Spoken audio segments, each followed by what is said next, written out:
Good morning, everyone, and welcome to the 5th Annual AFC Summit, proudly hosted by Nonotuck Resource Associates and the statewide AFC Roundtables. This year marks the second year of the AFC Summit having gone virtual through the development of this webinar series. Although virtual, the mission of the AFC Summit remains to provide an opportunity for AFC provider agencies to learn from one another, to share information and resources through networking, and to continue the ongoing dialogue between organizations through our statewide AFC Roundtable groups. These groups will return to a regular meeting schedule beginning July 2021 in a virtual format. Today, you'll have two moderators, myself, Deb Schneer, and Carrie Parody, who will assist with Q&A. A few brief instructions for participants. All participants have entered today's webinar muted and with their cameras off. We ask out of respect to your presenters that you do not turn your cameras on or unmute unless directed by the moderators during the Q&A. Please submit your questions to the presenter through the chat located on the Zoom toolbar. The presenter will respond to your questions periodically throughout her presentation. Please also feel free to use the hand raise feature on your Zoom toolbar, and the moderators or the presenter will call on you and unmute you in order to engage the presenter. Today's webinar will include a poll of attendees. When prompted, please respond to the poll and your answers will be shared with the group. At the prompting of your presenter, participants will be briefly assigned to a breakout room in small groups to engage in an activity. There will be a journaling component to this webinar as well. We ask that you have pen and paper available. Without further delay, we'd like to introduce today's presenter, Janelle Robinson, Wellness Coordinator for Nonotuck Resource Associates. Welcome, Janelle. Thank you, Deb. Welcome, everyone. I'm so excited to be here with you today virtually and to talk about a topic that has become something I've become really passionate about, and specifically over this past year with all the challenges that we've all been facing together. So welcome to Caring for Caregivers, checking in and creating community. Again, my name is Janelle Robinson. I'm the Nonotuck Wellness Coordinator. So I like to usually start by at least all taking a deep breath together so we can just land here. This helps me get centered and prepared and kind of join you all in this space. So if you could just find a comfortable seat, we're just going to take one deep breath together. Nice big inhale through your nose. Let it go with a big sigh out your mouth. You can open your mouth. Good. Let's do one more just like that. Inhale. And exhale. Thank you. So we're going to start with a little bit of a poll, and I'll give you a few minutes to see this, and because I'd love to know who is in the room with us today. We are talking about caregivers, and there's lots of different kinds of caregivers. So we can leave this up for a few moments. You can go ahead and fill it out as I share with you what we're going to be doing here today together. So my goal today is really to recognize the caregiver challenges that have been highlighted by the pandemic and to provide some simple, accessible tools that address these challenges. We're going to begin by taking a look at the current challenges that caregivers are facing, and then have an opportunity to experience the 3 tools that we're going to be learning today. So the tools that we're going to be working with are checking in with ourselves, checking in on each other, and creating community. I hope that today is a reminder that during these difficult times, as caregivers, it is critical that we care for ourselves so that we can continue to care for others.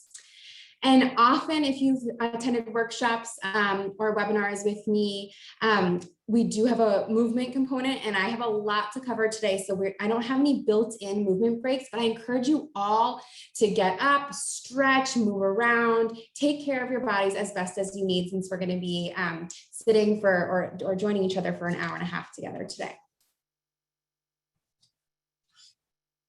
Great. All right, so I'm going to close this poll. Hopefully everybody got a chance and we can share the results. Great. All right, so it looks like we have about 10% paid caregivers, 10% unpaid caregivers, 13% parents, and the majority of our attendees today are people that support caregivers. So about 90%, that's great. So, and I just want to let you all know that the tools that we're going to be working with today are going to be applicable to anyone, whether you are a caregiver or not. But if you support caregivers, it's going to hopefully also be something that you can share with the caregivers you support. So I'm really excited to see everybody here today. Great. All right.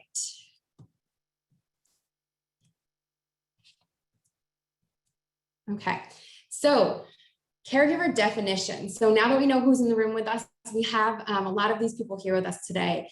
Merriam-Webster defines caregiver as a person who provides direct care as for children, elderly people, or the chronically ill.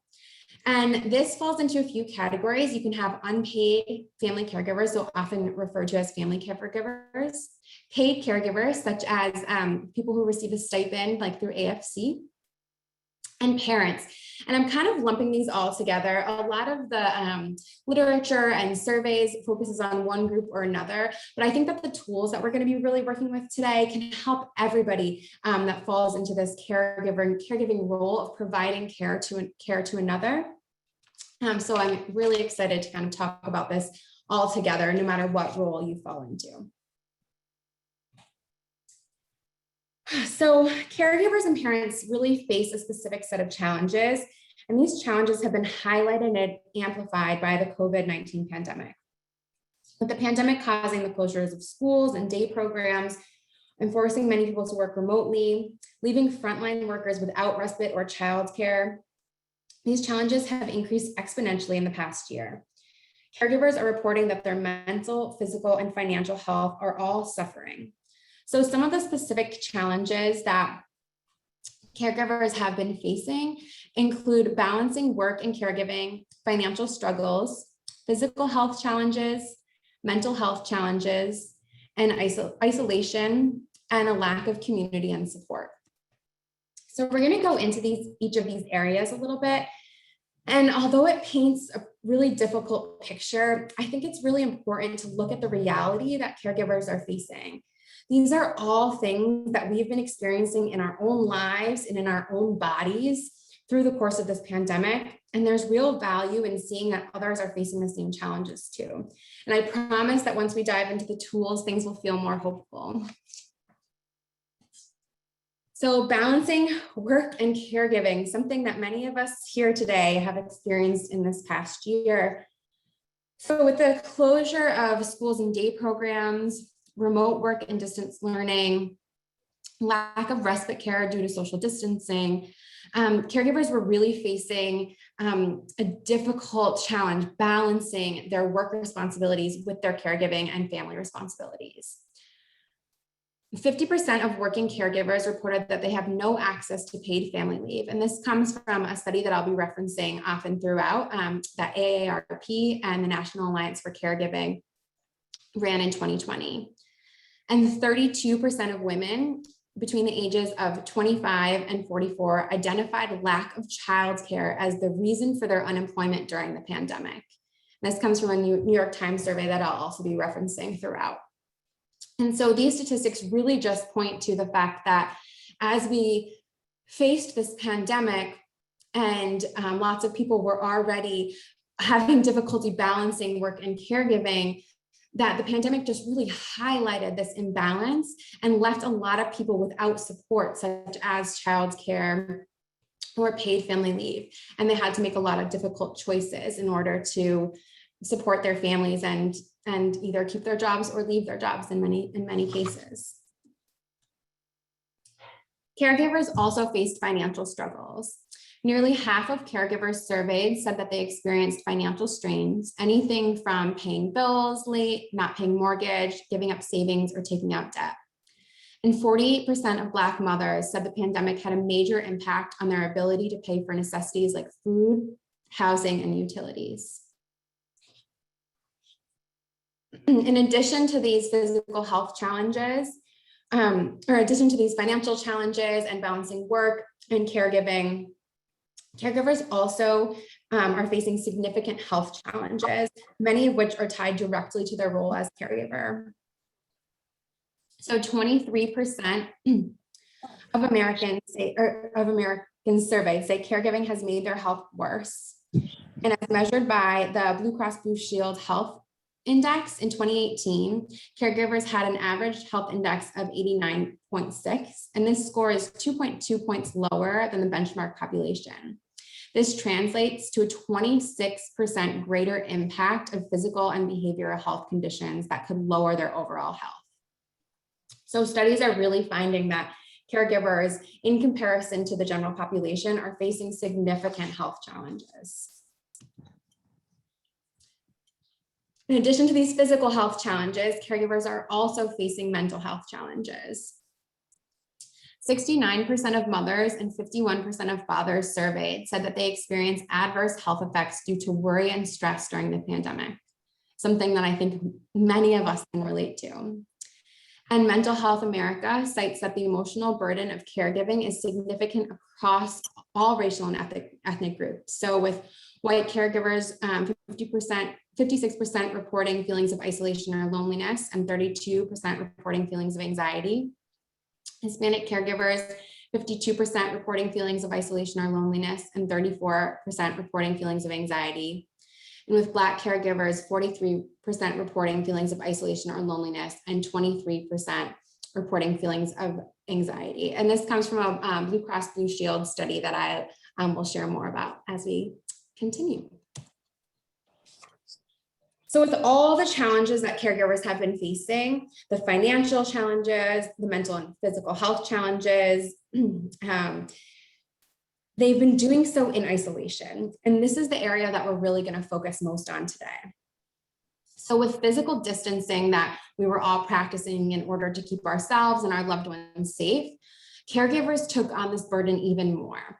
So in order to protect the people that they cared for from COVID-19, caregivers remained extremely isolated and in many cases sacrificed their own well-being to protect the ones that they cared for. 1 out of 5 caregivers said that they felt isolated. And this number is expected to have increased as the pandemic. And isolation, oops, sorry. Okay.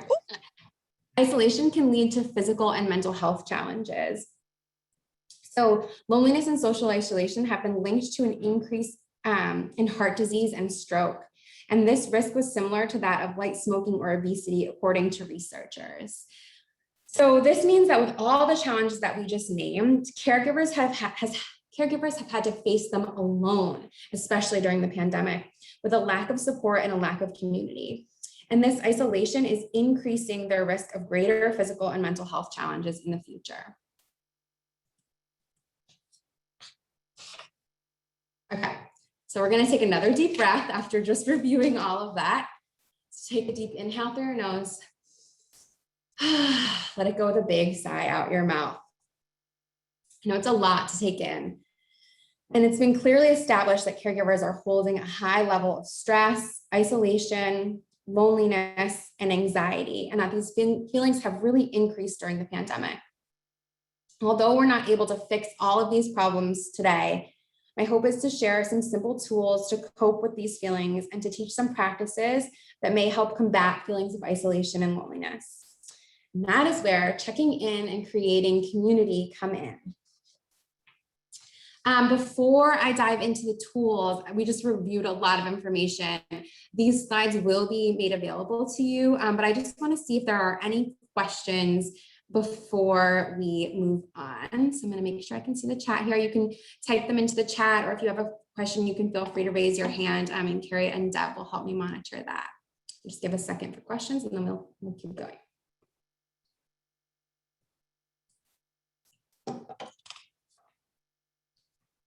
Okay, great. You can also stop me or type in any questions you have in the chat at any time, and we'll keep an eye on them. Perfect. Okay. Checking in with ourselves. So I'm going to start with this quote, one of my favorite quotes by Viktor E. Frankl. I think I read this last year as well, if you were with me last year, but it just perfectly describes what we're going to be practicing together. Between stimulus and response, there is a space. In that space is our power to choose our response. In our response lies our growth and our freedom. Okay, so we're going to come back to this. The tool that we're going to be working with today is checking in with ourselves. And in our lives, especially as caregivers or people that support caregivers or as parents, it can be hard to find the space to check in with yourself unless you're intentionally creating those moments throughout your day. So we're going to be working with this a little bit. And I'm going to give you an experience. I'm going to lead you through a guided meditation to really check in with yourself. And then we're going to have time to reflect on that, share a little bit, and talk about how this could benefit you in your daily life and some ways that you could integrate it into your lives or share it with others. So I'd love for you to get comfortable. So if you can find a comfortable seat wherever you are, if you're in a chair, you can do a couple things to make yourself more comfortable. You can scooch forward so that you can feel your feet firmly on the floor. Or if your back needs some support, you can also scooch back so that your back is fully supported by your backrest. Good. You can either close your eyes or just gaze gently down at the floor or the table in front of you. And wherever you are, taking a nice deep breath, inhaling through your nose. Then you go with a big sigh out your mouth. Add one more breath, just like that. Inhale through your nose. Gentle sigh out your mouth. And begin by scanning your body from head to toe. Beginning all the way at the tips of your toes and slowly letting your awareness climb up your body until it reaches your head. Noticing any sensations in your body that might be calling for your attention, either temperature, you might start to feel hot or cold.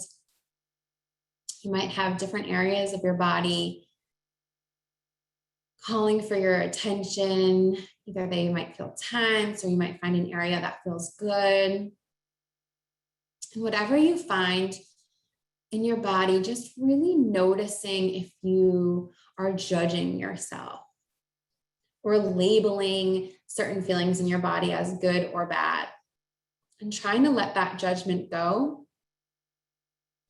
and really just getting curious about how your body feels right now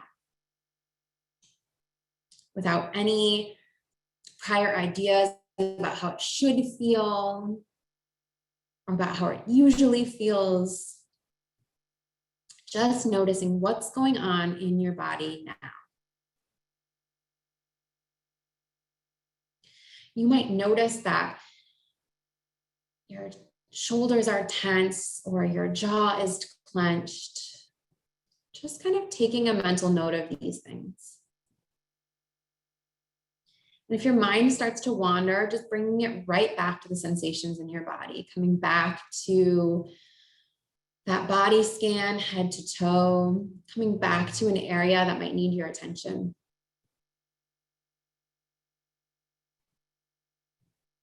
And just staying there for one more breath.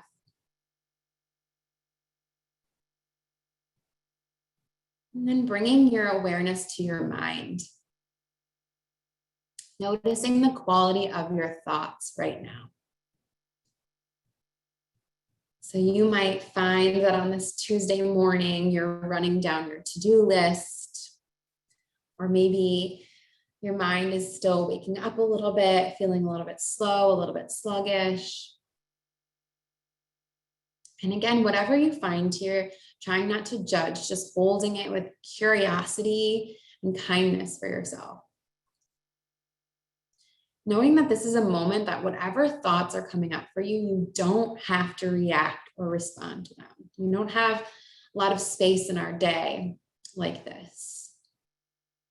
So if you think of something that you forgot to do or an email you forgot to send, just letting yourself know you'll come back to it later.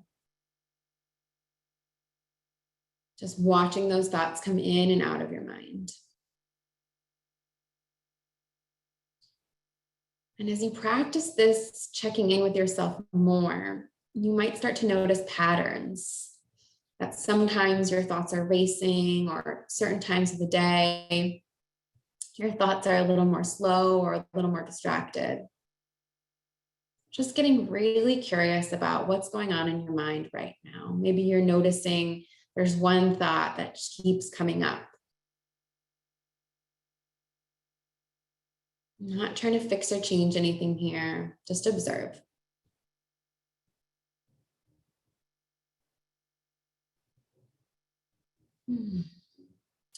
Staying with the mind for one more breath.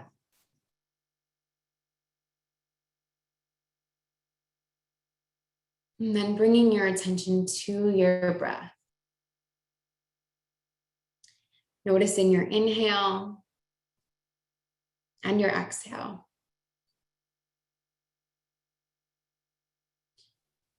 Noticing where in your body you feel your breath. You might feel it way deep down in your belly as you inhale. Maybe you feel it at the tip of your nose as you exhale. As you breathe in and out here, just knowing that there's no right or wrong way to be breathing right now. You might have times when you practice different breathing techniques, or you try to breathe more deeply, or we've been doing the letting go breath throughout class today, but just really, really noticing what your breath is doing in this moment.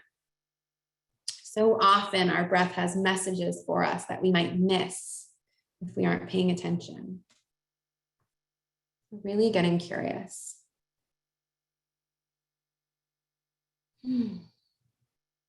If you feel your mind start to wander, just coming back to your inhale and back to your exhale. Good, staying there for a few more rounds. Really noticing if your breath feels deep today or shallow. If it's in your chest, or maybe you're feeling it in your back. Just observe.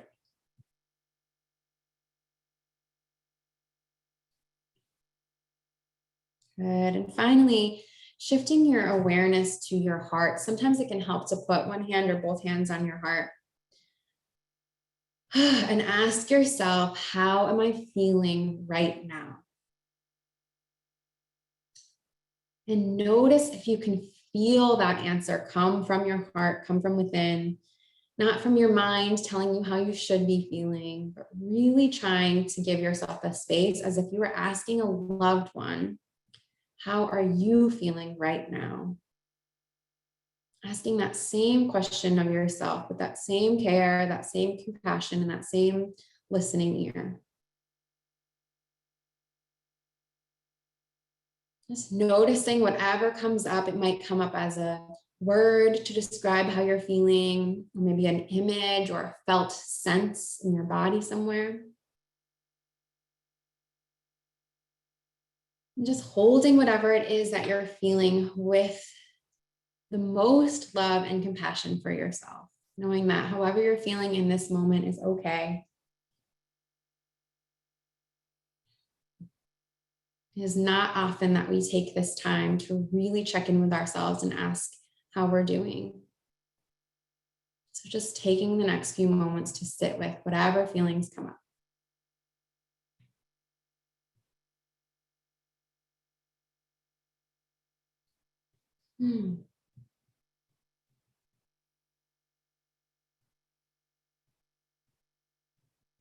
Good, and just staying there, one more breath, and then letting it go. We'll take one more deep breath together, inhaling through your nose. Gentle sigh out your mouth. You can gently open your eyes and reach for your journal or your notebook or your whatever you have to write with, the notes app on your phone. And I'd like you to just take just a couple moments to jot down first, what is one word to describe how you're feeling right now? It can be a couple of words, but trying to really tap into that place of asking yourself how you're feeling and seeing if you can just summarize it in one word. And then just taking a couple minutes to reflect on how it felt to take that time to check in with yourself? So how did it feel to sit for a few moments and really check in with how your body, your mind, your breath, and your heart were doing?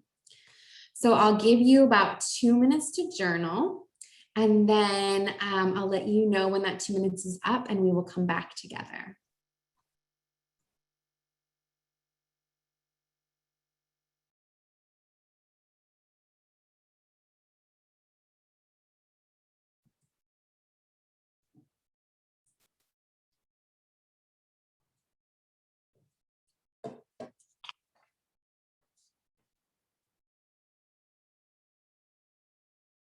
Okay, finishing up whatever sentence you're working on, knowing you can always come back and journal more about this later on. I want to make sure that we have some time to share all together. So hold on to that word that you wrote. We're going to come back to that. But for now, I'd love to take a little bit of time to just hear from everyone how it felt to take a few minutes to check in with yourself like that. It could be something that you're familiar with, especially if you've done workshops or yoga classes with me before, or it could be really new to you.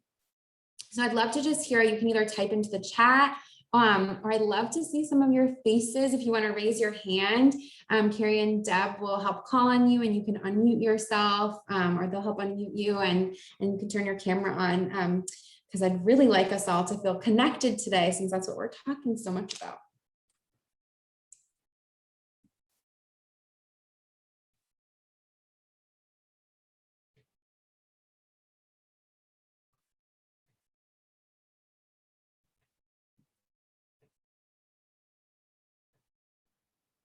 It felt amazingly good. That's great, Andrea.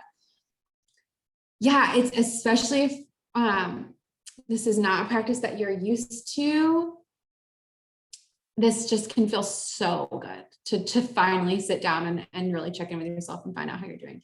Checking in with myself made me relax and get some, and feel, let me just go back to this, some perspective. Truthfully, I need to get up and clean my house. I've been doing yoga for a while now, so it feels familiar. I have learned it is something that I need to do for myself regularly to ground myself. Yes. It is new and somewhat unfamiliar to me, but once I could actually check in with my own body, it felt really relaxing. Yeah, I find that starting with the body can really help come into that present moment. And me realize how much I need a vacation. Yes. Felt great, and I'm able to think clearly. I felt less tense, felt antsy and restless at first, but as I was scanning and taking each breath, I started to calm down and feel grounded. Yeah, thank you for speaking to that, because especially if we're used to go, finally sitting down and checking in with ourselves sometimes can feel a little bit like anxiety provoking, or you can feel kind of like fidgety and tense. And kind of sitting with that and like, ooh, okay, like it's hard for me to kind of drop into this right now. Yeah, nice to acknowledge the feelings and figure out why I'm feeling that way. I never have time to check in on me. Yes. Oh, perfect. I do that same exercise every night in bed and at the start of the workday. That's so great. I want to see if there was anything I missed here.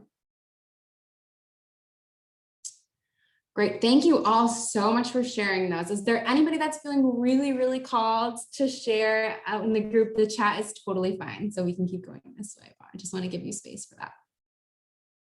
Love to incorporate this into my life regularly. Yes, we're going to talk about that. We are going to talk about that. Okay, great. So if anybody feels called to share at any point, we can stop for that. So still feel free to raise any hands, and we'll call on you, but I'm going to keep us going. So we have lots to cover here. Oops.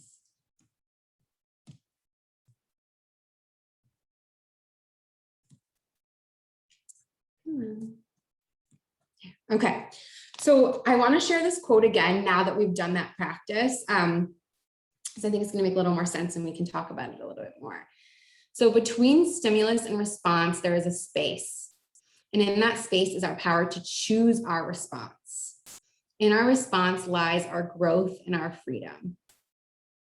So that practice that we just did, that's the space. We can make the space to between a stimulus, which could be something stressful, something exciting, anything that provokes any type of a response. Between that stimulus and that response, there is a space, and we can make that space by doing this practice. So that's what this work is all about. So why is it so important to check in with ourselves? So we so often go through our days on autopilot without taking this time to check in with ourselves. So it's really important to know how we're actually feeling so that we can make the best choices for ourselves from moment to moment. So that's the stimulus and the response, so that we can choose the best response. So there's a lot of different ways that you can imagine this, but one easy way is with checking in with your body, right? And doing this practice of how you're feeling before lunch, before you're reaching for lunch. Because I know, lots of people are trying to make healthy choices, things like that. And if we're go, and we're on autopilot, you might not even know in checking in that you're even hungry, or that you really do want to reach for that, healthy meal that you prepared for yourself the night before, or whatever that is. So we can make the best choices for ourselves when we actually know how we're feeling. Another example is I'm always struggling to hydrate. And so often when I do this and I check in with my body, I'm like, oh, I'm thirsty. And it's something I would not have realized if I hadn't taken, just a couple seconds to check in to see what I need next. This making the best choices for ourselves, it also really comes in at transitions. So when you're faced with, okay, what's the next choice for myself, for my family? We're in a transition moment, taking a moment to be like, okay, what is it that I really need? How am I feeling right now? Oh, I'm feeling a little bit anxious. Like I need to do something a little bit more relaxing, or, I have a lot of pent up energy. I actually need to do something to get that energy out. We can make those best choices for ourselves. To learn how to be with our emotions without judgment. This is a lifelong practice, no matter how long you've been doing this, but it does, I don't think it gets easier, but you become more aware of that judgmental voice telling you, you shouldn't be feeling that way right now, or you should be feeling more grateful, or you should be over this by now, or why does this feeling keep coming up again and again? And so when you actually practice noticing what your feelings are without judging them, it becomes easier to hear that critical voice come in when it does. To learn how to hold more than one emotion at once. I don't know if this is anything that anybody experienced when we practiced this together, but it's something that I find a lot, is that you're allowed to feel more than one thing at a time. And sometimes those feelings are conflicting. So you can hold grief and joy simultaneously. And it's something that we need to give ourselves permission to do, is to be able to be in a moment of grief and to still feel joy when there's joyful things around us, or to be feeling really grateful and joyous and to still be processing grief at the same time. So learning to hold more than one emotion at once is a really, really important skill for building resilience. Pay attention to the signs and messages from our body, mind, breath, and heart. So I'm not sure how many of you noticed maybe like a clenched jaw, or that your breath was shallow, or that your thoughts were racing. The more that you practice this, the more that you'll be able to find your stress points and your triggers. So I noticed for myself, when I do this and I find my shoulders are up at my ears, I'm like, oh, okay, I'm carrying a little bit of stress. Good to know. And I can start to take that awareness out into the world. So I might be in a conversation and feel my shoulders rising and feeling myself holding that tension, and be able to be like, I need to take a deep breath before I proceed with this conversation. And these messages come in all forms, and we miss them so often because we aren't taking this time to check in. So another one is with your breath, like really feeling where your breath is in your body. I know for me, if I'm feeling it in my chest, it might be connected to some tightness and anxiety that I'm holding. But if I'm feeling it like, ooh, yeah, deep down in my belly, I know I'm feeling good and I'm taking deep breaths, and I'm not experiencing that anxiety in that moment. So looking for these physical signs in our bodies can really help us and can be a quick, fast way to really know how we're feeling, or to notice these feelings as they arise before we act on them or respond to them. And connecting to yourself can actually help combat feelings of isolation and loneliness. So that's kind of what we're talking a lot about today, is the isolation and loneliness that not just caregivers, but so many of us experienced throughout the pandemic. And that the deeper your connection with yourself is, and to being able to sit with yourself and to sit with your emotions and to sit with what you're feeling, it can help to offset some of these feelings of isolation and loneliness. Are there any other quick reasons that anybody can think of that they really want to share about why we might want to do this practice regularly?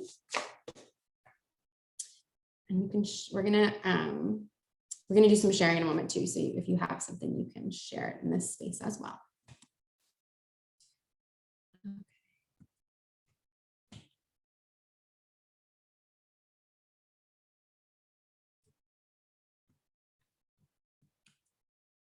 To release and let go of stress. Yes, yes. To be even aware that you're holding the stress, to be like, you have to kind of be aware of it to be able to release and let it go. So yes, thank you for sharing that part, bro.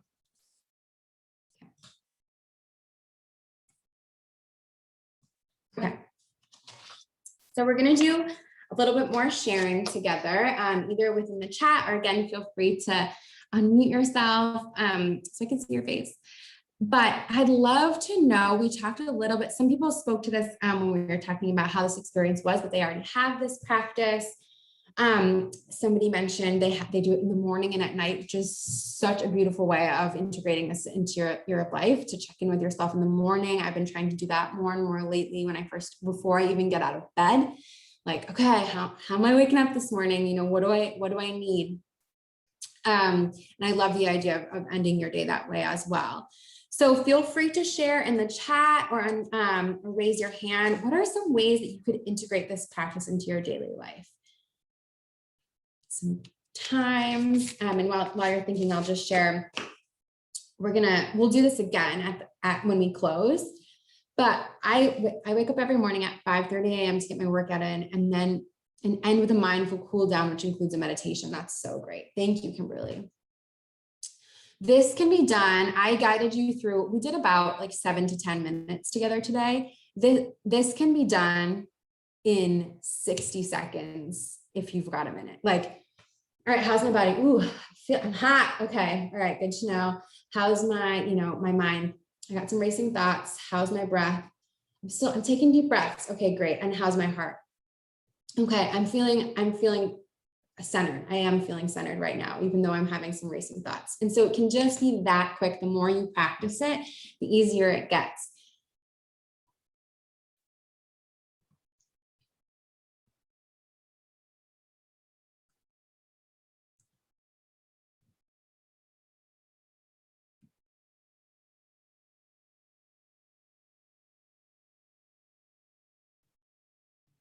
Great. Another way that you can integrate this into your life that I mentioned is at times of transition.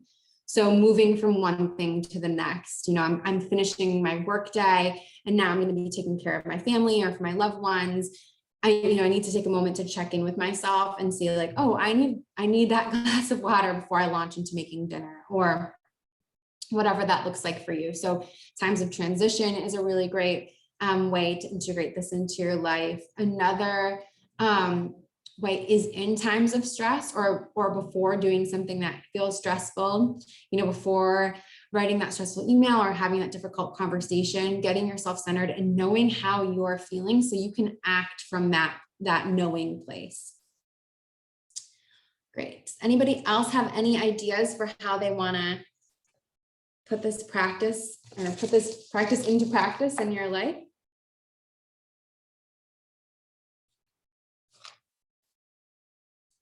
Okay, feel free to stop me at any point. Oh.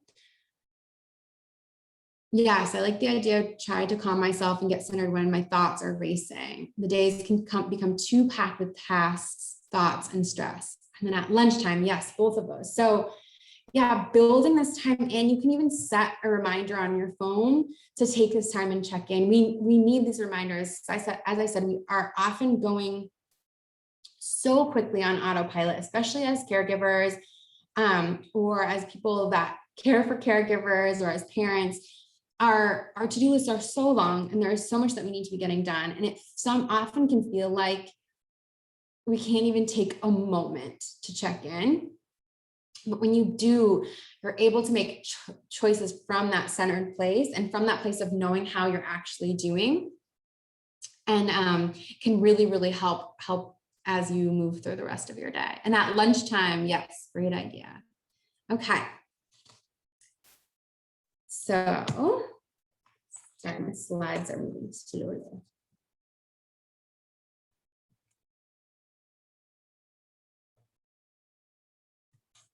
Okay. Checking in on each other.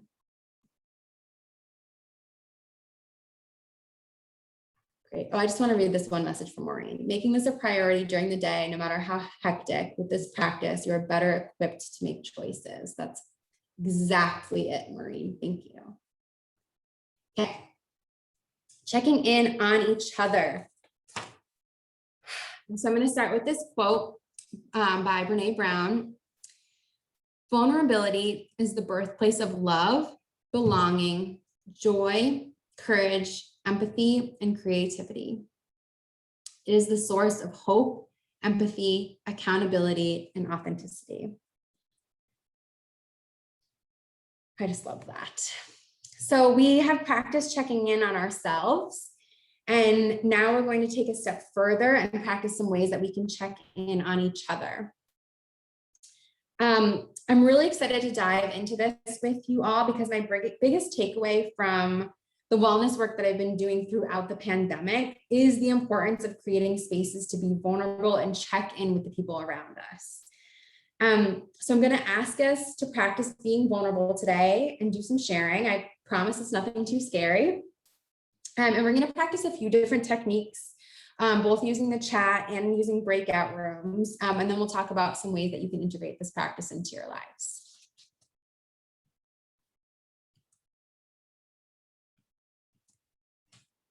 Okay, so we're going to come back to that word that you wrote down after we did that check-in with ourselves.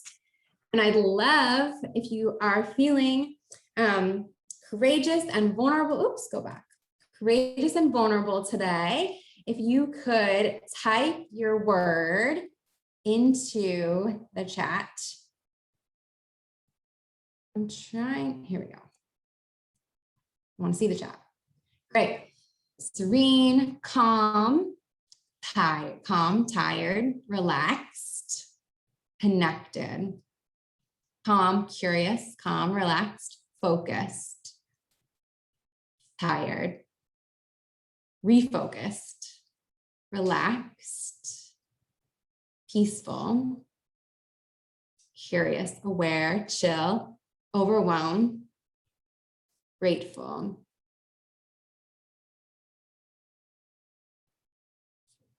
Calm, yay, everybody, yes, this worked. Everybody was feeling more calm. Blessed.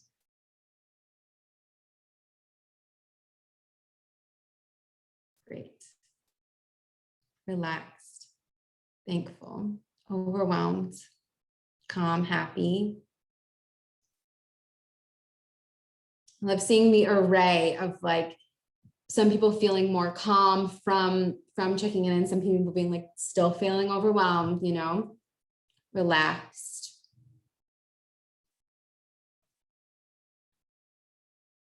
Calm. Great. So this quick practice that we just did of doing that check-in with yourself and then asking, you know, how everybody's feeling in one word. I often begin workshops this way, and it's really a great way for not only for people to feel connected to one another. And often when I begin, like we will do it before I guide people into a meditation. So the responses often are feeling different. And it's like how you're landing at the table at the workshop, right? So it allows me to know how people are feeling and kind of adjust my teaching if necessary. And we'll talk about this a little bit later on, but especially for somebody leading a group or bringing a group of people together, it's so, when you take that time to actually know how people are feeling, just like taking that time to check in with yourself and know how you're feeling, you can, again, make better choices about how you're conducting yourself in the space or how you're interacting with people. Okay. So we're gonna try something. We're gonna go into breakout rooms. And before we do, Carrie, I'll let you know when we're heading there for real. All right, so before we do,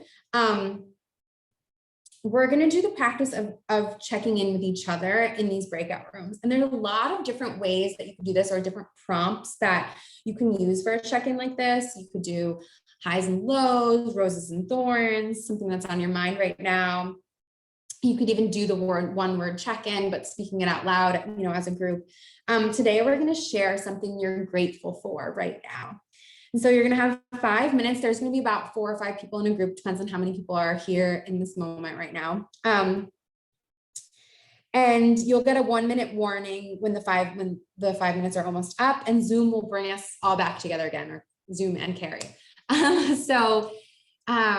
Yeah, so we're going to try this out. So just sharing with the group, coming back to that quote about vulnerability, really working to create connection, practice this practice of checking in on one another, and that commitment that we all made today to be vulnerable, or that I'm making for you.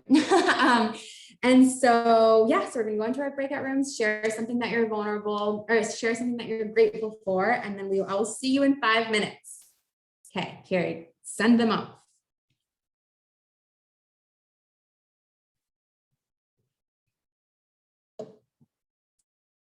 We're back. Okay, can everybody hear me and see my PowerPoint? Okay. Yes, you look good, Janelle. Thank you. Yeah, great. We did it. We went to our breakout rooms and we made it back in. I'm so excited. Okay.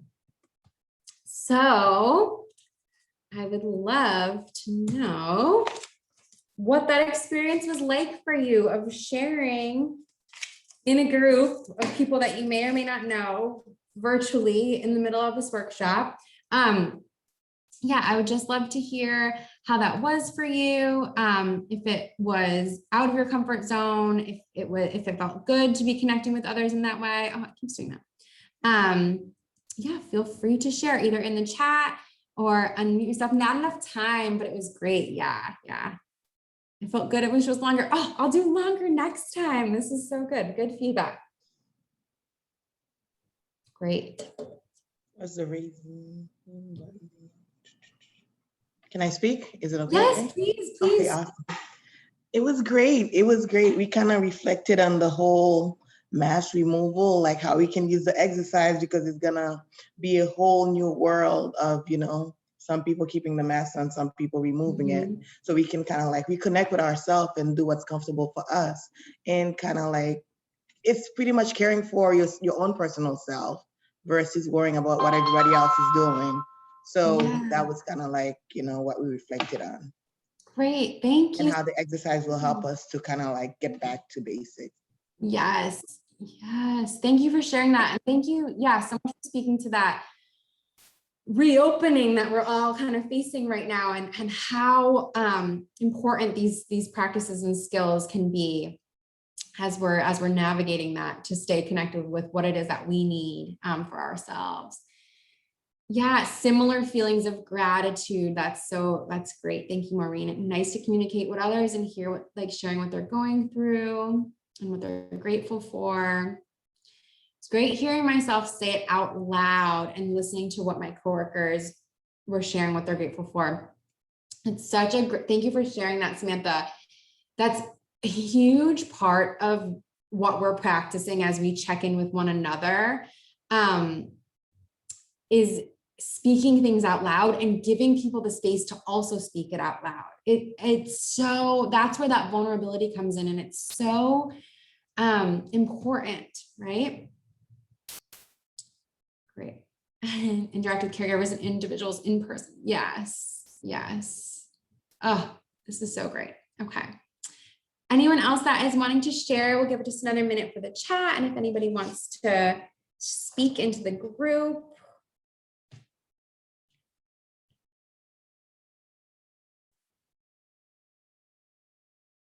Awesome.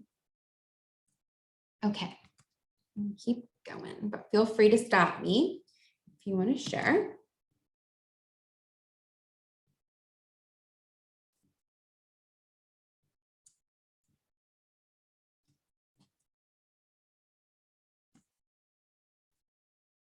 Okay. So why is it so important to check in on each other? So I'm glad that we all have the experience of doing this together as we start to reflect on why this is important. But it's important to foster human connection, right? To hear, just as somebody said, like a shared experience about, we were grateful for very similar things. To hear yourself speaking out loud, either how you're doing or what you're grateful for. Just really fostering that human connection. To remind each other that we are not alone. So these small ways of checking in, and we practiced 2 today, just that really quick one-word check-in, and then also just taking some time to have a prompt. And today we used, what are you grateful for? But it could be anything. You could speak a little bit more about how you're feeling. You could share, so that I think I spoke to this a little bit before, but there's like a kind of, it's like a camp game, but highs and lows are roses and thorns. So you say like a high and a low from your week, or just something that's on your mind. It can just be a really great way of creating connection amongst one another, of really sharing that vulnerability with each other. It's also a really great way if you are a person that holds space for people. So whether that's in meetings, whether that's one-on-one, if you're a person that supports caregivers and you're going into a home, really taking that time and asking somebody how they're feeling, and giving them the space to share about that, or starting a visit with, let's both share something that we're grateful for. Really creating that connection can help you understand where a person is coming from and make choices, and meet them with empathy and emotional intelligence. So when you know how somebody's feeling, you can really meet them where they are. And again, to combat isolation and loneliness.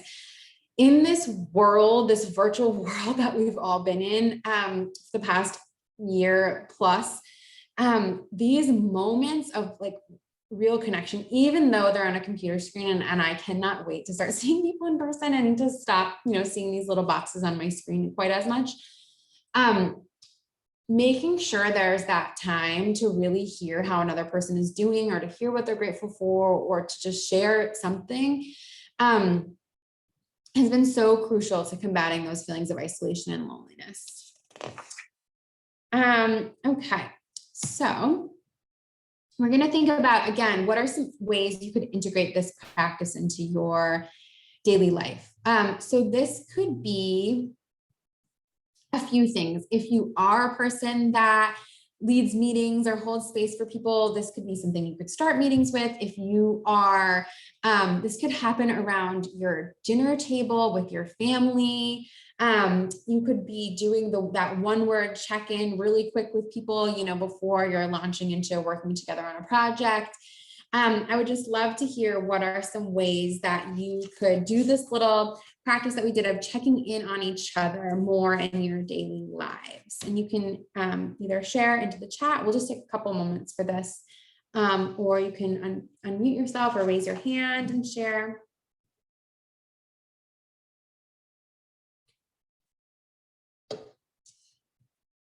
While we're thinking and typing, I can just share too that as we were doing this, team meetings, yes. Like I need to be doing this more with my husband, right? Like, oh, my kiddos and I do it every night before bed, roses and thorns. Yes. So roses and thorns, I mentioned that with kids A rose is like something beautiful or something lovely that happened from your day. And a thorn being something that was a little thorny that happened in your day or your week. Perfect. For COVID, every night when my husband and I came home, I would consciously make sure to say, hi, how was your day, before launching into any other conversations. Now we mostly work from home, so it's been different, but I still try to check in with him. Great. I love this idea. I've not heard of that before. Great. Yeah, especially, you know, with kids, it can be a game, you know, or even just that practice of saying what you're grateful for. And sometimes, you know, focusing on gratitude can be, I went with that today because sometimes it's easier to share something that you're grateful for. Sometimes it's not, sometimes it's harder. But then, you know, like that deep, like how you're really doing or something like that in a group of people that you don't know. So there's all kinds of different prompts that you can do and ways of just, you know, easy, accessible ways of just fostering that connection and that vulnerability and making space for it. And as I shared in the beginning, this need for people has just, I've seen it again and again and again come up in the different wellness work that I've been doing over the pandemic, and just really people just needing like a minute to just connect before we launch into whatever we're doing, because we don't have it built in to our days anymore, where you're like running into people and saying hello and having a couple of seconds to chat before everybody sits down to a meeting, or, you know, it's just not built in. And we're just like on Zoom, back-to-back Zoom meetings or whatever that looks like for you, or at home all day caregiving. And it's just not built in. So really needing to be intentional about creating that space. Great.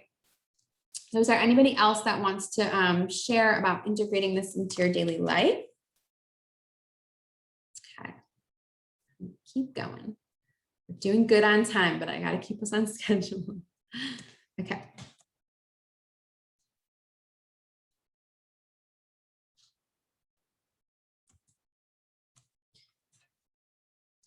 Creating communities. This is our final tool that we're going to be talking about, or practice, or way of approaching life.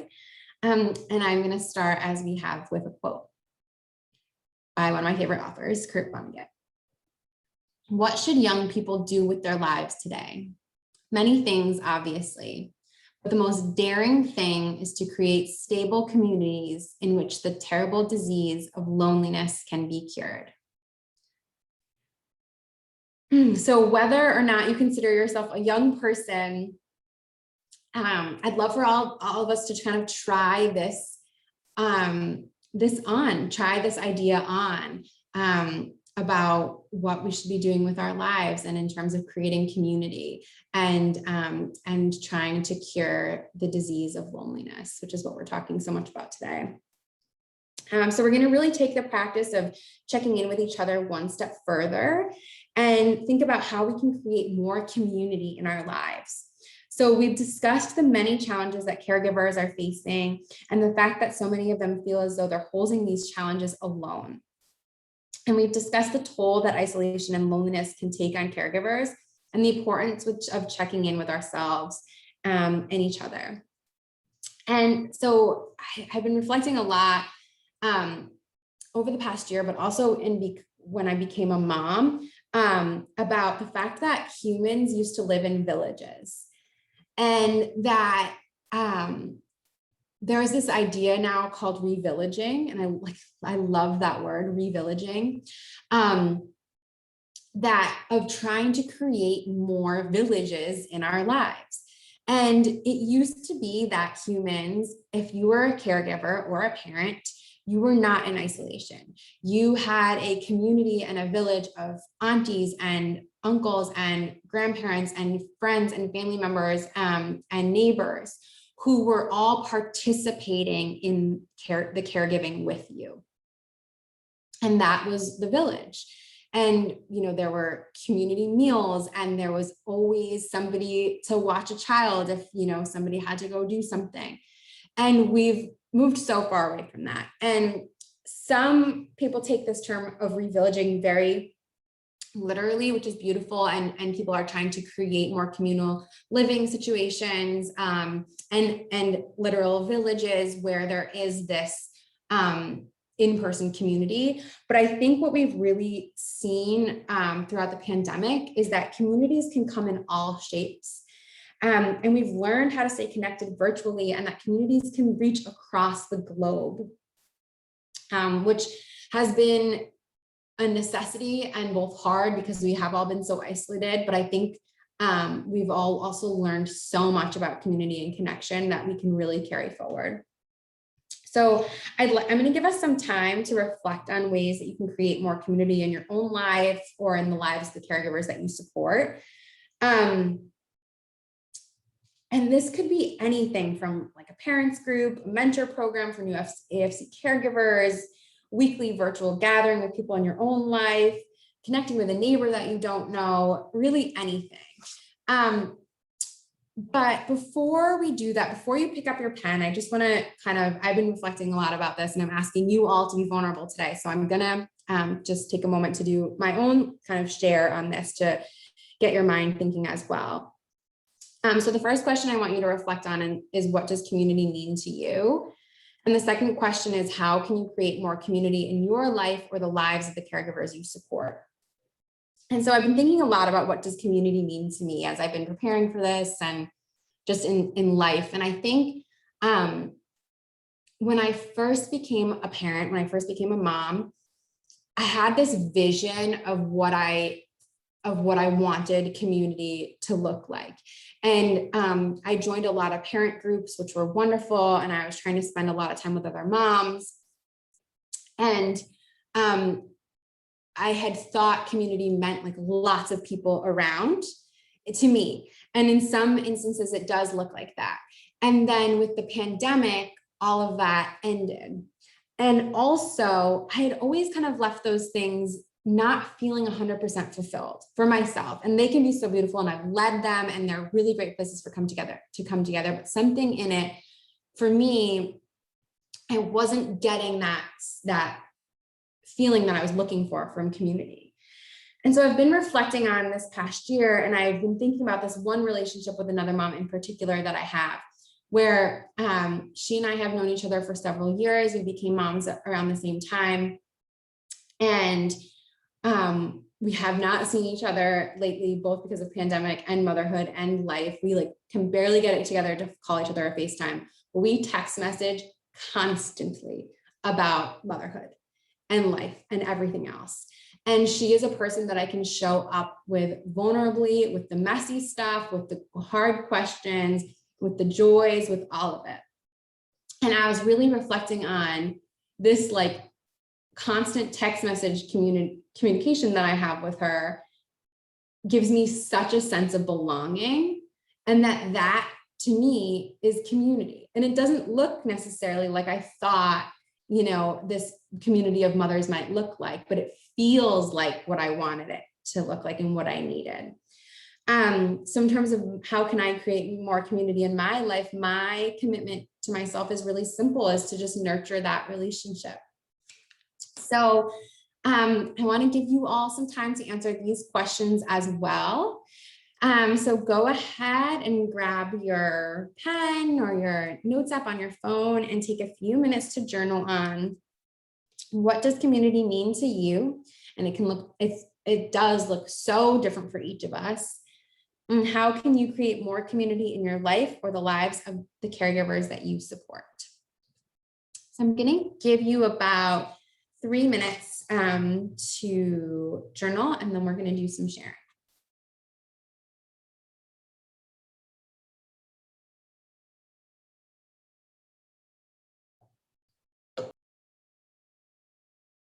Okay, taking about 30 more seconds to finish up what you're writing, and you can always come back to it or continue to jot notes while we share.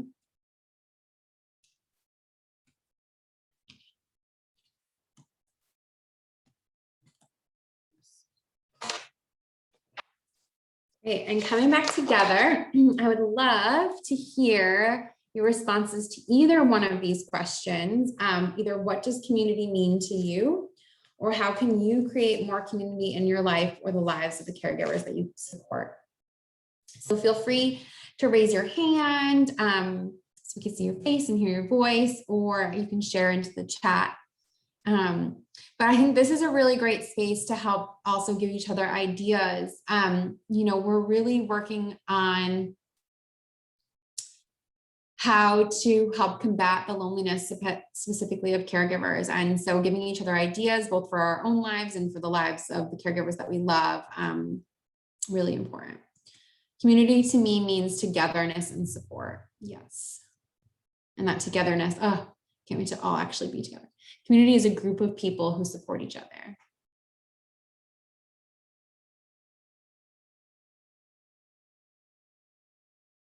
Community means family.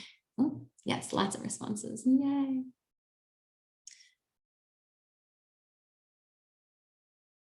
Family, neighbors, church, close friends, and colleagues. Community for me has always meant strength. I love that, Carla. Community to me is like a circle of friends or family. We got each other's backs at any time. To me, community means connection. A community is support in good times and bad. Teamwork, being willing to be more vulnerable, expressing self, participating and offering social opportunities as available. Support for one another, unbiased.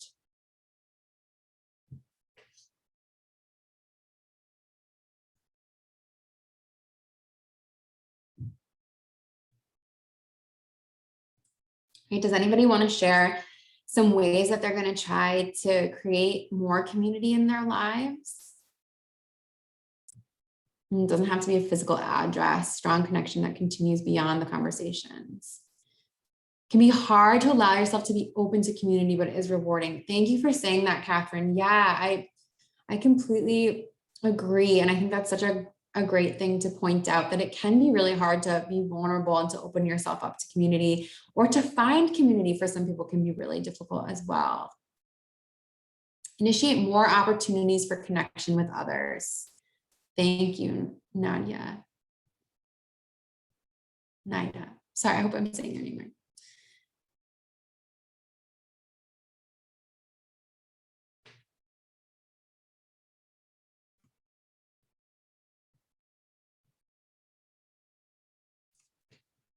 Stay open to connections. Yes, thank you, Carrie. That's such a big one. Like that time that we took to even check in with ourselves, like noticing how we're doing, like taking that time to even see when those opportunities and connections are there. Try to have a weekly check-in with team members just to see how they are. Yeah, fostering community amongst coworkers. Daily, weekly check-in on mind, body, soul with your community. Yes, I love that. Create more community in our lives of caregivers simply by showing up, checking in, being an active listener. I want to finish that, Maureen. That was so good. Maybe if I make this bigger. Yes. Okay. Community. So we can create more community in our lives as caregivers simply by showing up, checking in, being an active listener, and letting others know you are interested in how they are feeling. Community is your network, your support system. Very difficult to develop. A lot of people are not open to it. I think one of the great downsides to social media is people that are losing the ability to empathize with others. I try to find common interests or experiences with my caregivers to build a better connection and foster more open communication. I could do a whole workshop on social media. I completely agree. Yeah, it has such positive potential, but yeah, I feel like the empathizing really comes in different forms of connection. A virtual AFC caregiver support group, even after the pandemic, because often they can't get out to a live group. Yes. Something as simple as being open to those around you, smiling, saying hello, making eye contact.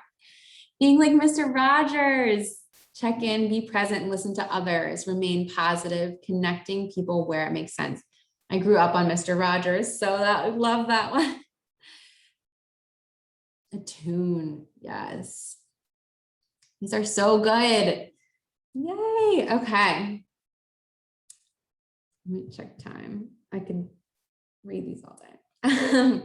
Yeah, so there's just a couple things that I want to point out. There's so many different ways, and I love that people shared such simple ways, like making eye contact, being open, just these small shifts in our lives and in our ways of being that can create more community.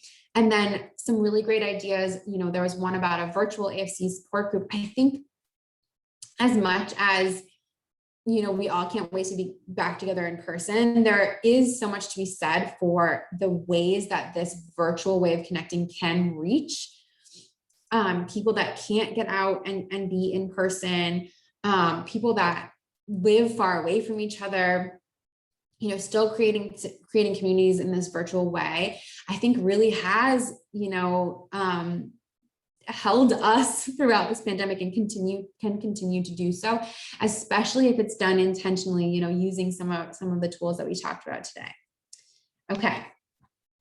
So with that virtual community, I'd love to share with you this way that I'm committing to create more community amongst this group that has come together today, and maybe even beyond this group, which is a Padlet for caring for caregivers. So I'm going to bring us all to this, and I think I need to do a new share.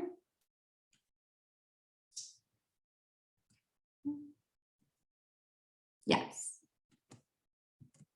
So this is our community Padlet. This is a place that we can stay connected to one another about this topic, about caring for caregivers. It's a place to share resources and experiences. So I just want to give you a quick tour of this, and then we will send out the link to this so that you all have it. So I have here, let's see, I have the directions for checking in with yourself so that you can have them and come back to them whenever you need it. If you need kind of, some extra direction to remember what it is that we did to check in with yourselves. There are resources for caregivers and parents, one from the APA and one from MHA, Mental Health Association. The New York Times survey that I referenced was actually part of a large series, and they focused on motherhood during the pandemic, and they interviewed moms. They actually had a phone line where moms could call, and they called it the primal scream. I don't know if you know what a primal scream is, but it's like screaming to get it all out. And they had a phone line, and mothers would just call and like do what we did, like say honestly how you're doing. So you can hear some of that. And they also, they have some great articles that are part of the series. They went into the daily lives of, I think it was 3 or 4 different moms, all juggling different things. Like one was working, they were all working and trying to balance motherhood and the pandemic. And it's just got some really great stories there. I have the report from Blue Cross Blue Shield, some resources, Mental Health in America, Caregiving in BIPOC communities, Caregiving in the US report. This is the report that I referenced several times, done by AARP and NAC. And then I also referenced this study about loneliness. So all that is there. I'm going to keep adding to this, and you can add to it by clicking this little add, this little plus sign down here. Videos, photos, resources, articles, comments. I want this to be a place for us all to keep talking about this. So if you are finding something that is like really working in your life or in the lives of caregivers, or you found a really great resource, or you have a question, this is a place for us all to stay connected and continue this conversation that we started today, because I think it could go on for much longer than an hour and a half altogether. Okay, let me go back. Great. Okay, so we are going to end with one more check-in with ourselves. But I want to just see before we do that, if there are any other questions, anything that anybody is dying to share, questions about the Padlet. Oh, the other thing I'm going to add to the Padlet is I'll upload the slides that we went over today to the Padlet. So those will be there as well. Any other thoughts, questions, shares?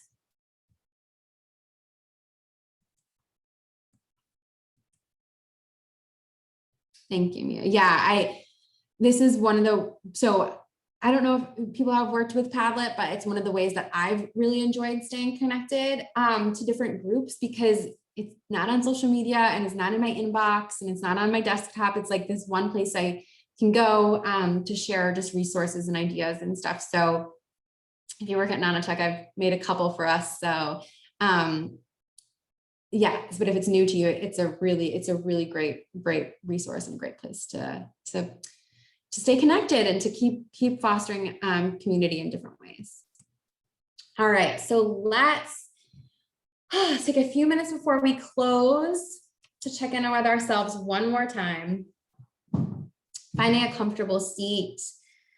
Your feet can be on the floor, or you can also use this time to stand up, like whatever feels good for you, to stretch, whatever you need to do. You can gaze down at the floor, gently close your eyes.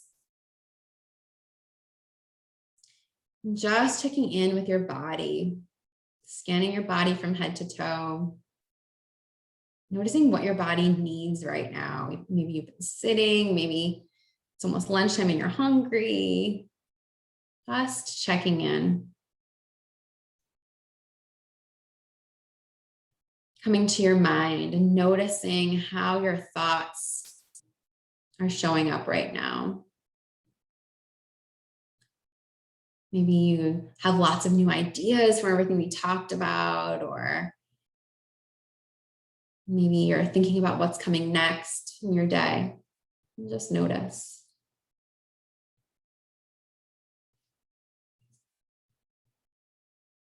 Checking in with your breath. Taking a deep breath in. Noticing where you feel your breath in your body.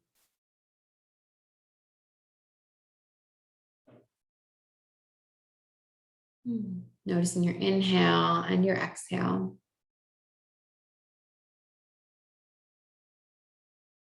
And finally, checking in with your heart. Just ask yourself, how am I feeling right now? And what do I need as I transition from this workshop to the rest of my day? Listening for that answer to come from your heart, from within.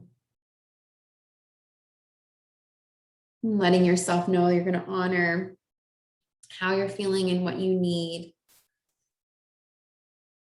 as we close our workshop in a few moments. One deep breath together, inhaling through your nose.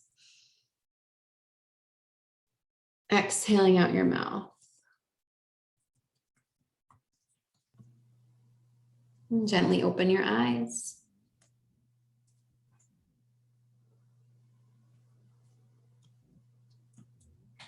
Thank you, everybody, so much for being here. Before you log off, Carrie is going to have a couple words to share at the end, but I just want to thank you all so much for being here and showing up and being vulnerable and talking about all these things together today. Thank you. And Carrie, I'm going to pass it over to you. Thanks, Janelle. I just wanted to remind everyone, if you are a nurse and you're looking for contact hours, you need to make sure you type your name into the chat to confirm your attendance. This presentation has been approved and there is no conflict of interest. And if you have any questions, please reach out to Jason Nally. He can be reached at nally@nanotech.com. We are going to be sending out a survey regarding this webinar that you'll need to complete within 7 to 10 days. That'll come through DocuSign. And I just want to let people know, when you are completing the survey, there are directions there's a strongly agree and strongly disagree column, and to just make sure that you're paying attention when you are completing that. And that's it for me. Deb, I'll let you take over. Thank you, Carrie. Thank you, Janelle. We just once again wanted to thank you for another amazing presentation. clearly people enjoyed it today and really felt like they needed it. So thank you so much. We'd also like to thank today's sponsor, Ankasam, and we hope to see many of you back for this afternoon's webinar, which is an update from CARF International presented by Peter Hathaway, the Managing Director of Employment and Community Services for CARF International. Thank you, everyone. Bye, everybody. Thank you.